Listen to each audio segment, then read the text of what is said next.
So हे guys आजचा blog म्हणजे आपला मुंजा स्पेशल ब्लॉग. सो चला ब्लॉगला रेडी व्हा. तर दीदी बोलते दुकानात सामान आणला. मग तिला सामान आणतंय काहीतरी खारी काहीतरी बोलवती.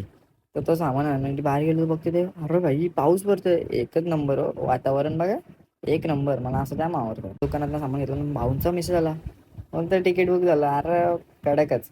मग सामान घेऊन गेलो घरी. तर जरासा मूड झाला पबजी खेळायचा. पबजी चालू केली म्हणजे BGM आपली. तर दीदी बोलते बटाटी सोलून दे. अरे भाई आता पबजी खेळू तर काय करू. तर ठीक आहे चला एक साईडला तिला बटाटी सोडून दिली. एक साईडला BGMI ची मॅच पण केली. आणि इथं बघतोय तर बाबा एक नंबर चालू आहे काम. नंतर मग मी नायूची कॅसा बांधली. बाबा नायू बघ कॅसा बांधले बसली दिसायला लागली. नंतर छोटी दीदी आली. ती नाश्ता बिष्टा केला आणि तिला मग बाय बोलून ती गेली. नंतर तिने आईस्क्रीम आणली. तर जी बघा बाबा या काय ह्यो तर सीन वेगळाच आहे. भाऊ अचानक भयानक आलं. बोलताना 11:15चा सीन आहे ना. आम्ही निघलो 11:30ला. मग पाच आम्ही धावत आलो. दीदी व कोणला बघून